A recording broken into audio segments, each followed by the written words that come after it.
my favorite teacher was a 7th grade science teacher who brought chocolate-covered ants for us to try tasting during a science unit. And it was the idea that he had those hands-on activities for us and really engaged us in learning that was such a powerful experience for me.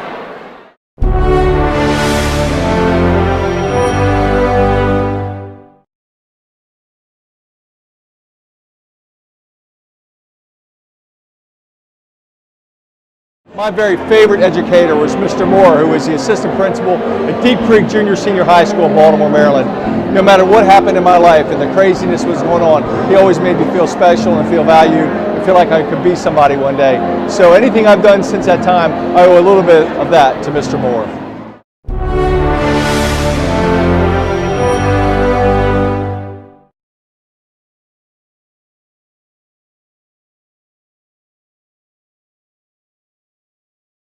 My favorite teacher is kind of a toss-up. 2nd grade, Cheryl Freilich. 6th grade and 8th grade, Debbie Liebler. I love Miss Freilich's class. She was a brand new teacher. I was in 2nd grade. She was so beautiful and it overwhelmed us. She had us under her spell. We learned to write in cursive and do fractions and have so much fun. And so I got a really good foundation in education from her. I enjoyed school because of her.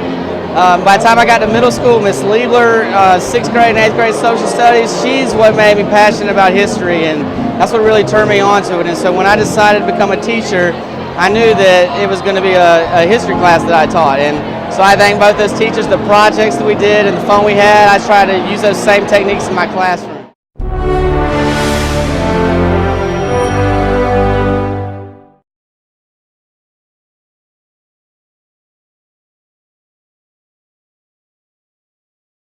My favorite teacher is Linda Hamby. She was my 4th grade teacher, and she taught me to love reading. After lunch every day, she used to read Super Fudge, and I couldn't wait to hear the next chapter. She was more than a teacher. She taught us life lessons, and it lasted forever.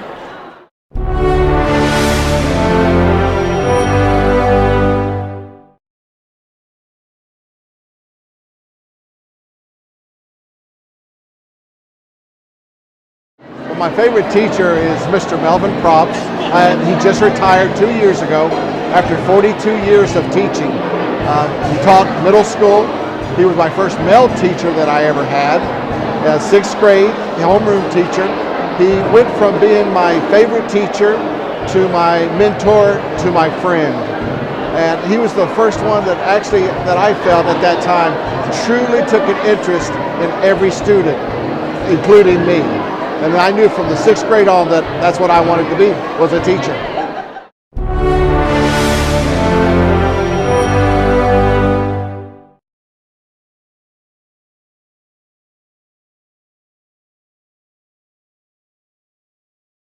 I'm Amy McAllister, and my favorite teacher was in 2nd grade. I had Miss Pam Williamson, and she really inspired my love of reading with the Shoeshine Girl.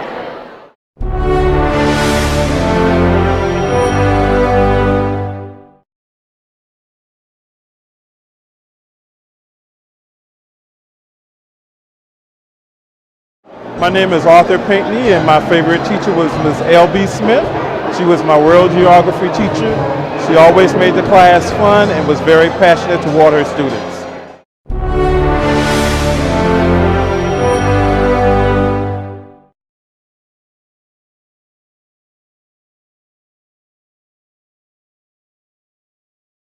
My favorite memory would be Mrs. Miles. She was my reception teacher, and she was just a lovely lady. She would always be walking around school very happy, smiling, usually singing or humming. She played the piano in our school assemblies, and she really cultivated that love of learning and wanting to learn, and the love of music, and also just wanting to learn about life. She's one of my favorite teachers.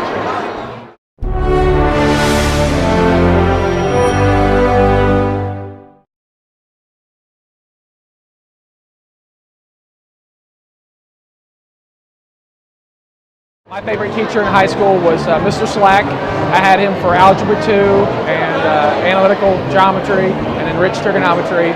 Mr. Slack taught me all the concepts that I used in high school and brought with me to college when I acquired my electrical engineering degree. And was very influential to me throughout my math years throughout college.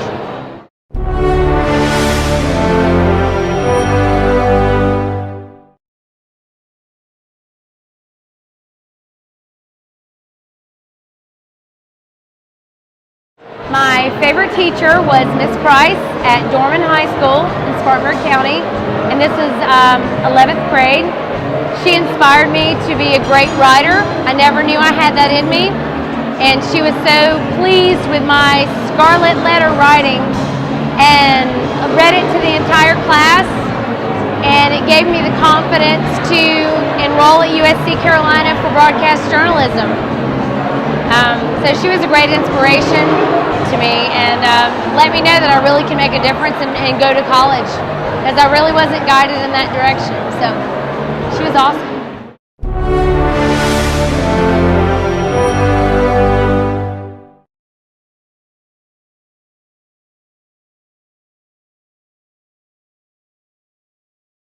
And I do have a favorite teacher from junior high school. I do not remember her name, but I do remember her persona. She was always so happy to be in that classroom with her students. She always greeted us. She had a smile on her face. She was always very, very positive. She went around and she gave us hugs and she encouraged us to learn. And she made sure that every student in that class felt special. And when the class was over, she made sure to greet us and say, "Have a wonderful day. I'll see you tomorrow, and you know I love you." And even though I don't remember her name, I remember her being in that classroom. I remember feeling that positiveness and love and support. And that is the way I have my classroom today. I greet all my students. I am so happy to see them. I'm always encouraging and always very, very positive. I go to each of them and see how they're doing, if they need help. And when the class is over, I stand at that door, just like she did, and say, "Have a great day, and I'll see you the next time I see you." And I just remember that made me feel special, and I hope it makes my students feel special also.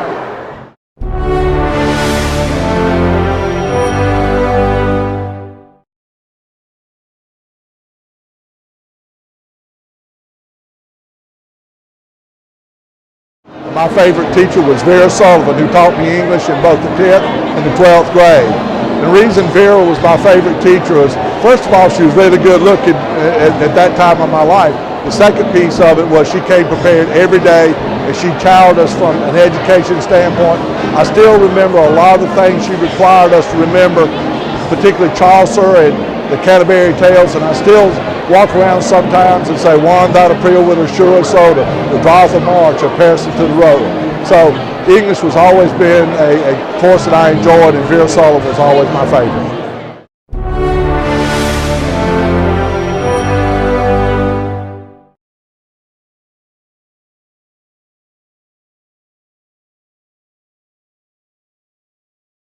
Favorite memory of mine with my teacher was Miss Hazel. She was a chorus teacher, and she was also a longtime family friend, and we got to know each other. And one of the funny stories is my first car accident I had, and I ran into the back of her. So we had a great relationship from then on out as I started driving, but it was through her and her passion that led me to keep singing in church and different functions. So, you know, I give her a lot of credit.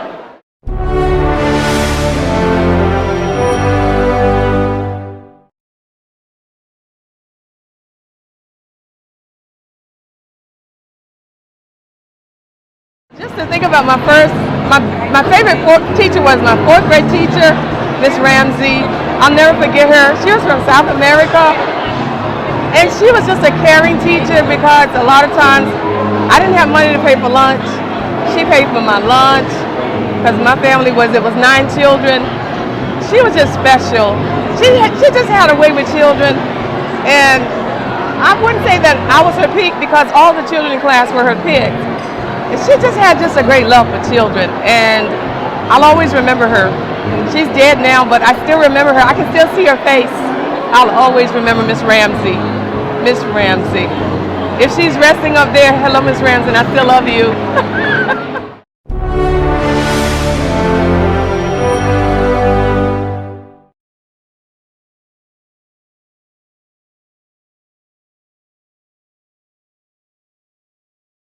My favorite teacher was Coach Hester.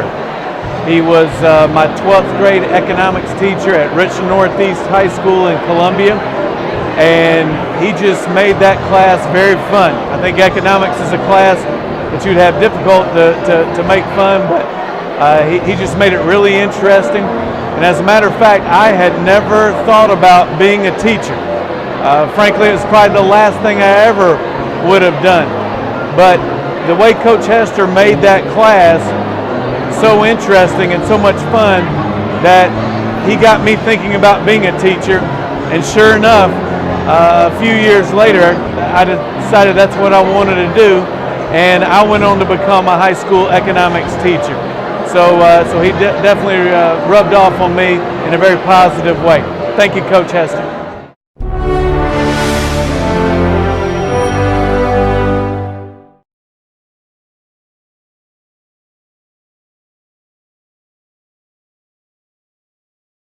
I'm delighted to tell you about my favorite teacher, who was Thelma DeVoe from UMSC, South Carolina. Thelma DeVoe was special for many reasons. She gave me my name. She's actually my godmother, and she was my kindergarten teacher. What is so unique about Miss DeVoe is that she had high expectations, and she did not allow any child to fail. She constantly checked on us even when we left kindergarten, and we knew that A's and B's were the norm. So, for Ms. DeVoe, I hope you're listening, but we thank you for all that you've done, and thank you for instilling high expectations, morals, values, and a grand education.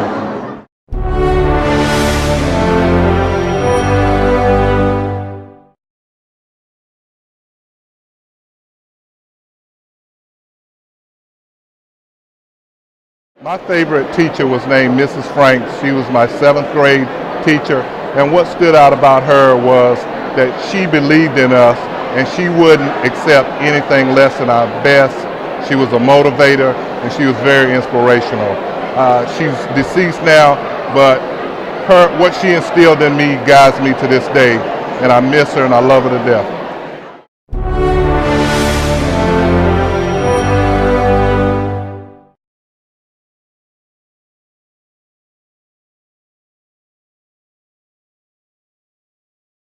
And I tell the story about Miss Haygood, my 4th grade teacher, who embraced me and my shyness and my introvert self, and she recognized in me that I love to read, and she encouraged me to write. And we actually, back in the 70s, published a book, and that meant more to me than anything. And so I think to honor Miss Haygood, I became an English teacher. Because she instilled in me that love of reading and writing.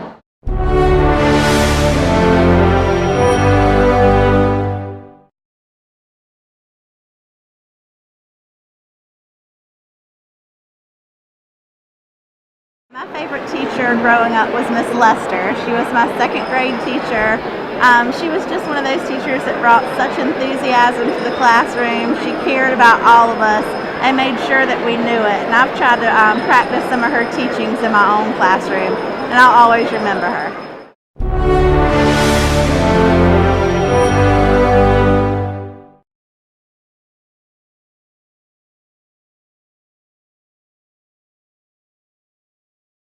My favorite memory of a teacher, I would have to say, was in elementary school, was a teacher named Mrs. Dyer. And I had a bout with dyslexia. So back then, I'm not going to say how old I am, but back then, teachers didn't recognize it as clearly as they do now. And she spent more time with me than I think any other teacher that I ever had, after school, before school, just trying to kind of get through the kinks and figure out exactly what the issue was. And when she did, I was able to thrive and kind of relearn how to read and how to see words. But I'll never forget her. And now I have a business that I get paid to read and to talk. And so she's made an instrumental difference in my life.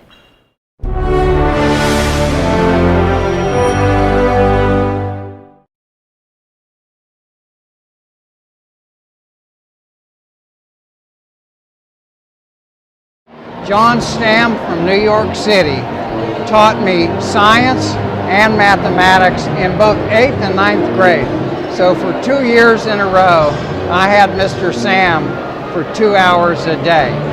I still do math the way he taught me, and he fanned into flames my curiosity about science. While in his class, I began to subscribe to the magazine Scientific American, and I still subscribe to that magazine and read science for a hobby because his excitement about science and mathematics was contagious. I wish I could find him now. I tried to look him up on Google, but it turns out there's a lot of people named John Stamm in New York City. But if you're out there, John, thank you so much for what you've done for me.